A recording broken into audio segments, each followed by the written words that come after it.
Hi, everyone, and welcome to Happiness Isn't Brain Surgery with Doc Snipes, practical tools to improve your mood and quality of life.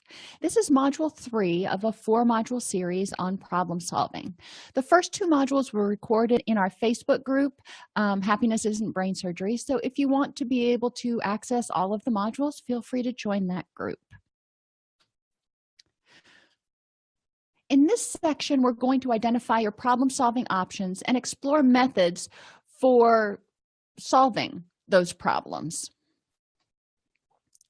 Like we talked about earlier, once you've identified the goal, you have the option to either stay miserable, which is it's definitely a viable option. You can tolerate the distress because sometimes things can't be changed. If you're having to ice your hand because you hurt it, it doesn't feel pleasant to ice it, but you can tolerate that distress. Sometimes you may be, if you go to the dentist to have your teeth cleaned and you don't like that, which I don't think most of us really love having our teeth cleaned, you do it because it's going to help you achieve your goals of staying healthy and having a good smile and everything, but you tolerate the distress. You can feel better about the situation. Change your thoughts and feelings to focus on the positive or focus on the fact that it will end. It's not never ending. Or you could just change the situation completely by solving it. If we want to talk about getting our teeth cleaned, well, you could opt to not get your teeth cleaned. Now, that may not help you achieve your long-term goals, but it would definitely provide less distress right now. So basically, you've got 2 options.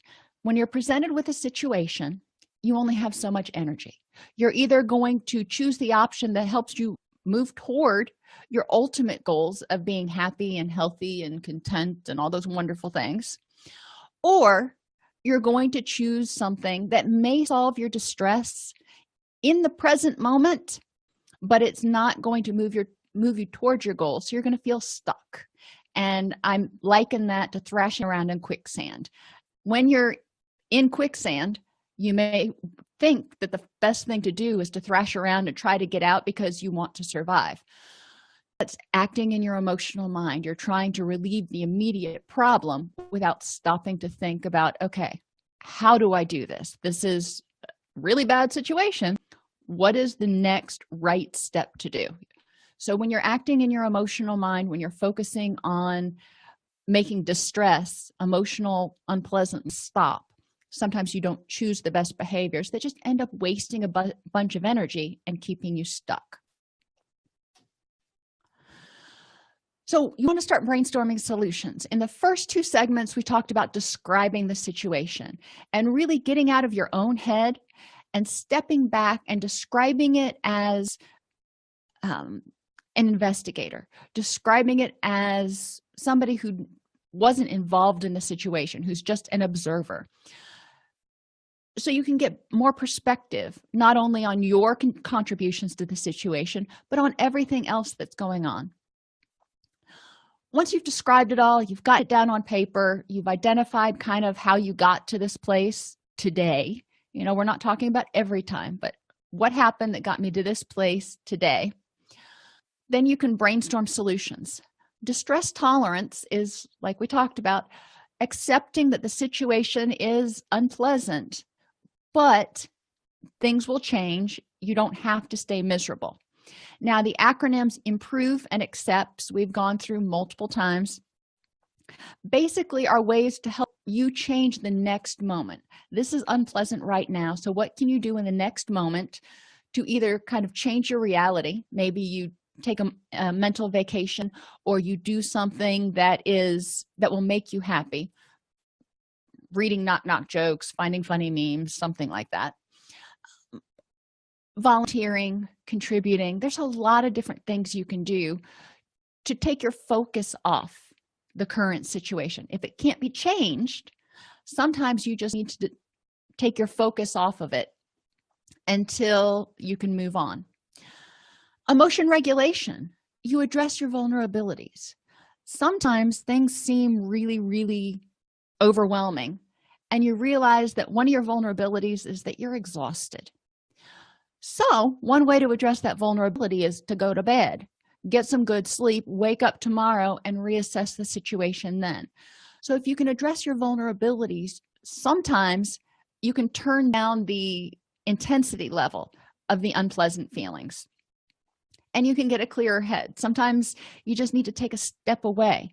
If you've ever tried to solve a problem and you've sat there for 30 minutes or an hour trying to solve a problem or trying to get something done and you're just stuck, sometimes if you take a break from it and do something completely different for 10, 15 minutes, maybe an hour, and you come back to it, all of a sudden you'll see options that you didn't think were there. You can change your thoughts. Walking the middle path means focusing on the positive, not just the negative. So when you have a negative thought about how horrible this is, have the positive thought that it won't last forever. If there's something that you need to change, you may, for example, if you don't want to go back to using alcohol, or you don't want to go back to a relationship that was just unhealthy, sometimes you need to focus on the negative, because when you're in your upset period, you're remembering and romanticizing all the good things, because whatever this change is hurts. So you start thinking about how it really wasn't so bad. So sometimes you got to change your thoughts. Don't romanticize something that was really unhealthy or unhelpful. And this will help force your behavior change if you remember the bad stuff. Have cheerleading thoughts. Sometimes you can do this by having a SMS message scheduler. You can actually schedule your own SMS messages to yourself, which is, can be kind of cool. You get a message every morning at 8 a.m. that's just some positive thought for the day. There are a bunch of free ones for the Android and for the iPhone, and it starts your day off well. That's something that you can do to prevent distress. Relapse prevention and purposeful action means changing your thoughts and really focusing on what can I do to prevent this from getting any worse or having any more negative effects. Now, sometimes you can't prevent whatever this is, but you can prevent it from being a huge problem. You get a cut on your arm, it's there. You can't just magically will it to go away. You've got a cut. But if you take care of it, you can prevent it from getting infected and becoming septic and all that kind of other nasty stuff. So planning and purposeful action, thinking to yourself, this is the situation right now. This is where I want to go. These are my ultimate goals.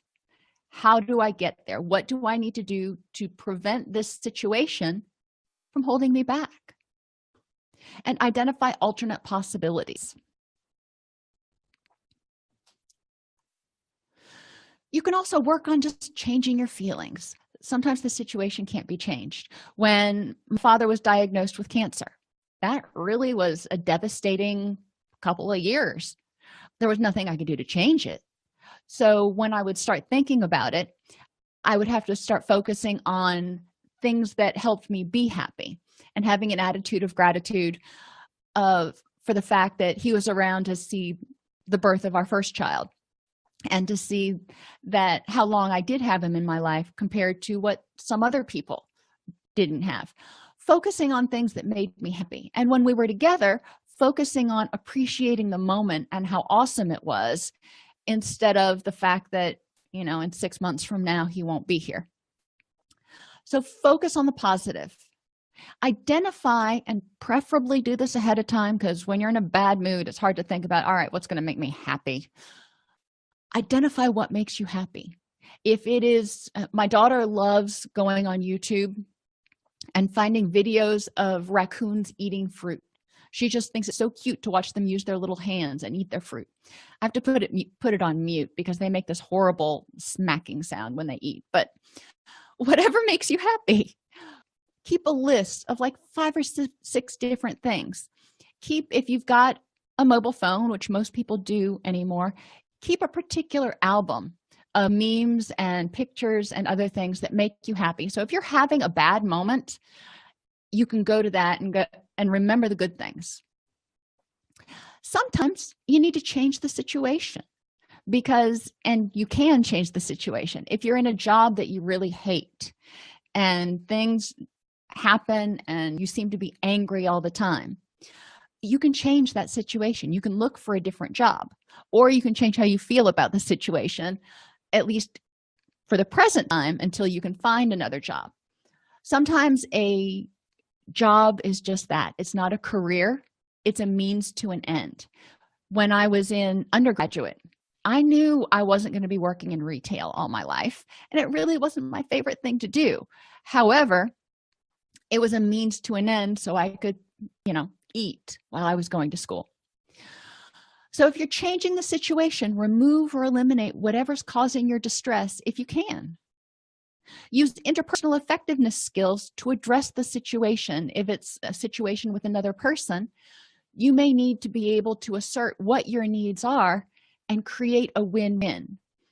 But to create a win-win, you have to understand what the other person's needs are as well, which goes back to module 1 when we were talking about describing the whole situation and what not only you bring to the situation, but what the other person brings. Maybe they have had a god-awful morning and they are in an awful mood and they just come in and bite your head off.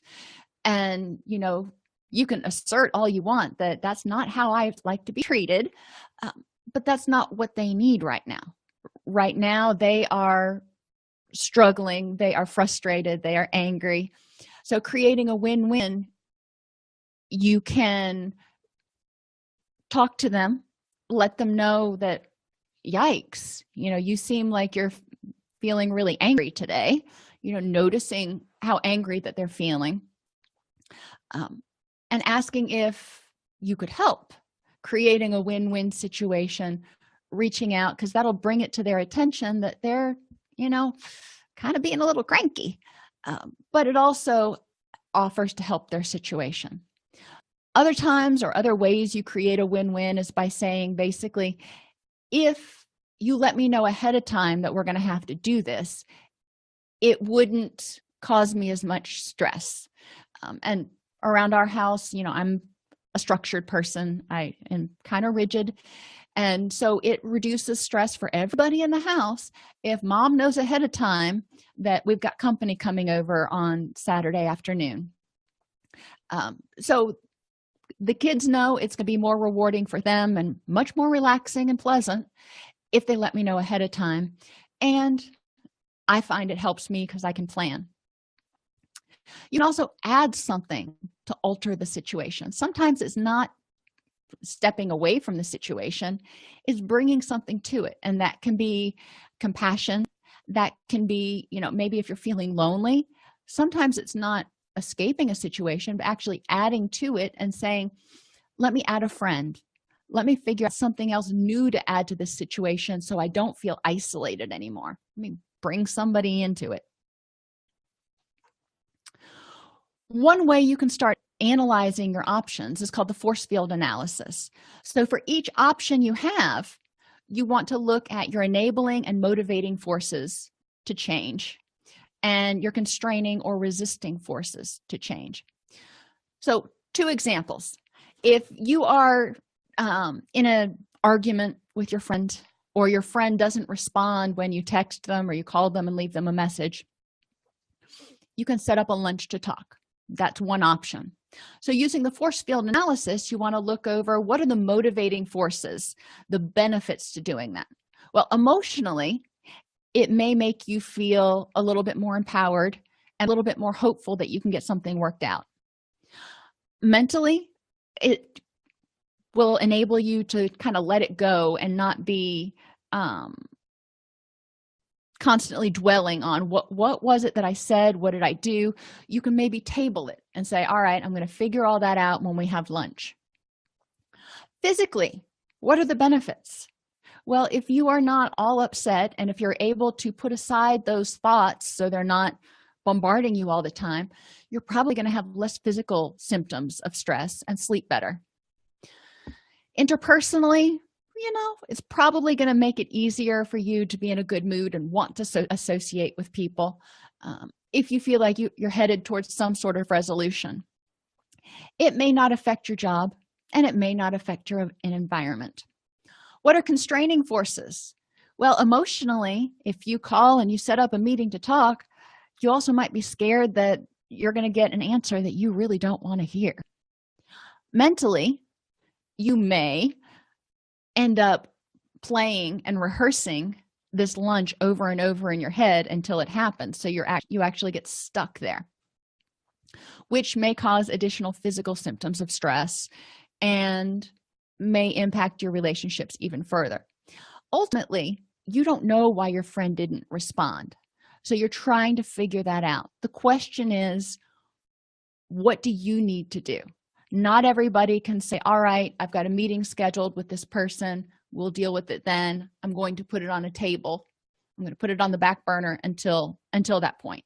Some people can't let it go that easily. So figuring out what works for you.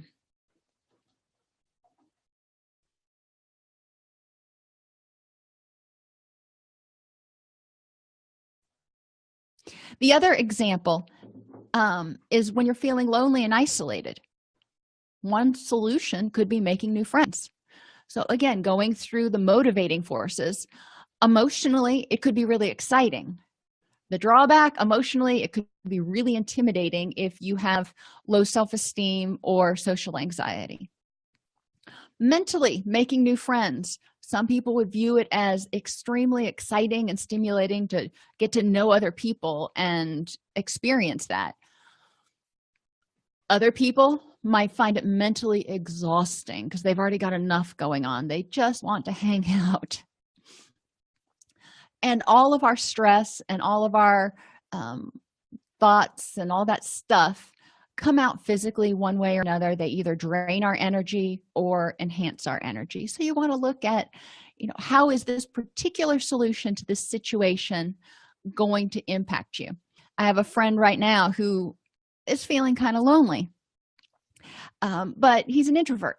So getting out around large groups of people is extremely stressful to him. So when he thinks about making new friends, it really quickly gets overwhelming. So figuring out ways he can make new friends where it's just 2-4 people at a time, it's not totally overwhelming, and it's for short periods where he doesn't feel like he's kind of stuck, is one option, one way to change that solution. So making new friends, yes, that's what we want to do, but how are you going to do it in a way that is more motivating and enabling you to achieve goals and takes care of or eliminates any of the constraining forces or the drawbacks? So choose the best option. You're going to go through several, especially if it's a big issue that you're looking at. Choose the best option for you that is effective at helping you move closer to your long-term goals. This is not about anybody else. This is about you achieving your long-term goals and staying true to your values in a way that's realistic. There are a lot of things I can come up with when I'm brainstorming solutions that are kind of pie in the sky ideas. So what is realistic for you? And you need to be honest with yourself about how much time you have, how much energy you're willing to devote to it, and how motivated you are. The best option usually integrates the logical mind, all of the benefits and drawbacks, and chooses the thing that is most beneficial, but also the emotional mind. So you may have 3 things that rank up there with highly beneficial, but don't all make you as happy. So you're going to choose the one that is most beneficial and makes you the happiest. A lot of times people get stuck because they know what needs to be done but don't even know where to start. Sometimes, well, even just with a house, during the week things get done, but imagine a teenager's room. You walk into the middle of it and you're just like, oh my gosh, I don't even know where to start. There's laundry, there's stuff on the floor, it needs to be vacuumed, nothing can fit in those drawers.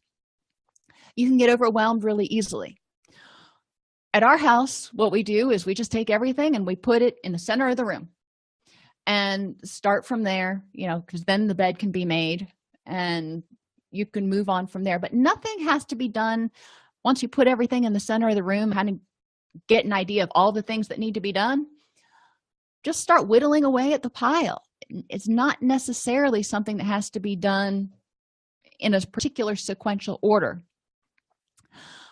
If it is, or if you need to have some sort of order, identify the steps you need to take to solve the problem. First, I need to start somewhere. Then I need to, maybe the first thing you would do is dump out all the drawers, refold the clothes so you can make room to put away new clothes. Whatever it is that you want to do. I find with the pile method, in terms of cleaning, and kind of in terms of life, yes, you put everything in a pile and you start whittling away at it, then eventually everything gets done. And it's not, you don't waste as much time going, all right, now what makes sense to do next? You just do something. And before you know it, the pile is gone, the room is clean, your to-do list is empty, whatever the case may be. Once you start the process, it's important to continually evaluate, though. Sometimes you're going to have to stop and drop back and change course a little bit because you realize that what you thought was going to work isn't working as well as you had expected. Okay, so adjust. You don't have to be right. You just want progress.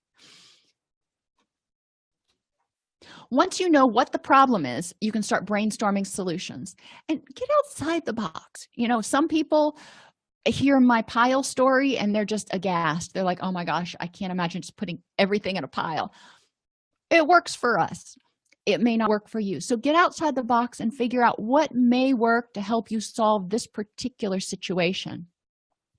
With my friend, when I was talking about making new friends, just going to a party or going to a social gathering or something was just way overwhelming. So we started brainstorming, getting outside the box, talking about meetups, talking about going out with some of his roommates in order to meet other people, but be with a small group that he felt comfortable with. And we brainstormed a whole bunch of other opportunities and options, like community education classes, where he might be able to not be sort of the center of attention, but he's around other people that he can potentially make friends with. So get outside the box, then consider the alternatives and choose the option that's most effective at helping you achieve your long-term goals. What is it that's going to help me feel accomplished? What is it that's going to help me feel nurture the friendships that I have right now or develop new friendships? Whatever your long-term goals are. You can subscribe to the podcast on any podcast player. You can join our Facebook group at docsnipes.com/Facebook. Subscribe to our YouTube channel at youtube.com/allceuseducation or join our community at docsnipes.com.